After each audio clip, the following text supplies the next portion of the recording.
আসসালামু আলাইকুম ওয়ারহমতুল্লাহি ওয়াবারাকাতুহু। প্রিয় দর্শক, আমাদের সবার মনেই এই প্রশ্নটা কখনো না কখনো আসে।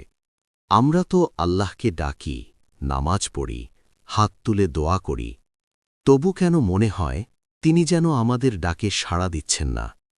আজকের এই আলোচনা কোরআন, হাদিস এবং বুজুর্গদের গভীর উপলব্ধির আলোকে এই প্রশ্নেরই উত্তর খোঁজার চেষ্টা। আল্লাহ কি সত্যি আমাদের ডাকে সাড়া দেন? পবিত্র কোরআনের সবচেয়ে আশ্চর্য ও সান্ত্বনাদায়ক আয়াতগুলোর একটি সূরা বাকারা, আয়াত ১৮৬। আমার বান্দারা যখন তোমার কাছে আমার ব্যাপারে জিজ্ঞেস করে, তবে বলে দাও, আমি তো খুব কাছেই আছি। যে আমাকে ডাকে, আমি তার ডাকে সাড়া দিই, যখনই সে আমাকে ডাকে। লক্ষ্য করুন প্রিয় দর্শক, আল্লাহ বলেননি যদি সে ডাকে, তিনি বলেছেন যখনই সে ডাকে।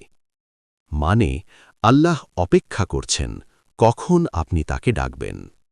তাহলে সমস্যা কোথায়? সমস্যা আল্লাহর কাছে নয়, সমস্যা আমাদের কাছে। আমরা চাকরির জন্য পীরের কাছে যাই, সন্তানের জন্য তাবিজ ঝুলাই, ব্যবসার জন্য মন্ত্রীর দরজায় ঘুরি, রোগ হলে ডাক্তারের সামনে কাঁদি। যাদের হাতে আসলে কিছুই নেই, তাদের কাছে আমরা কত মিনতি করি। আর যিনি সব কিছু দেওয়ার মালিক, তাকে আমরা সরাসরি ডাকি না।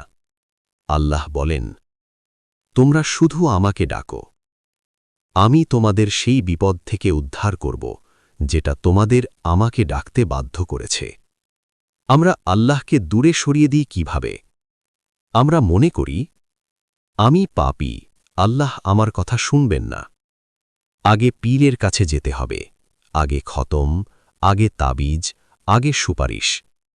এই সব ধারণা আসলে আল্লাহর প্রতি ভয়ঙ্কর অবমাননা।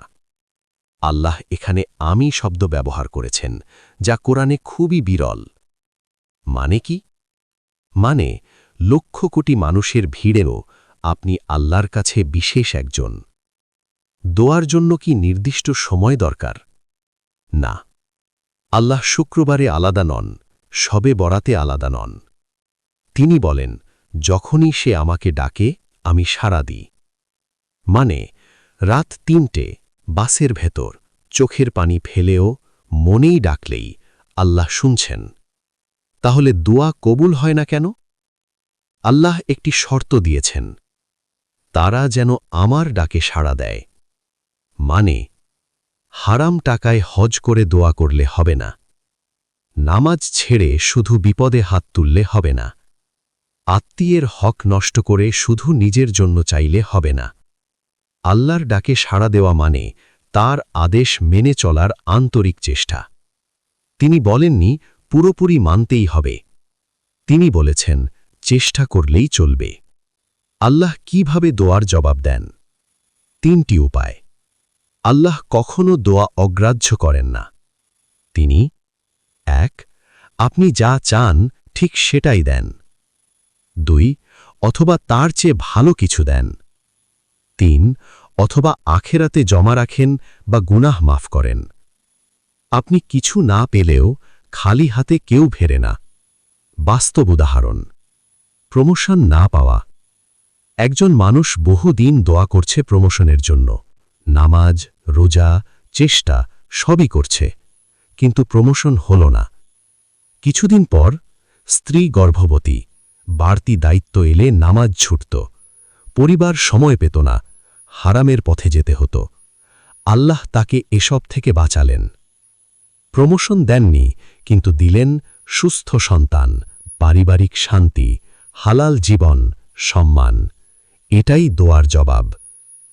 প্রিয় দর্শক, আমাদের সবচেয়ে বড় চাওয়া হওয়া উচিত সঠিক পথ, কারণ সঠিক পথের শেষ গন্তব্য জান্নাত। আর জান্নাতে যা চাইবেন চাওয়ার আগেই হাজির। আর সবচেয়ে বড় পাওয়া কি? আল্লাহকে সচক্ষে দেখা। হে আল্লাহ, আমাদের দোয়া কবুল না হওয়ার কারণ বোঝার তৌফিক দাও। সঠিক পদ্ধতিতে তোমাকে ডাকতে শেখাও। তোমার ডাকে সাড়া দেওয়ার মতো জীবন গড়ার তৌফিক দাও। আমিন।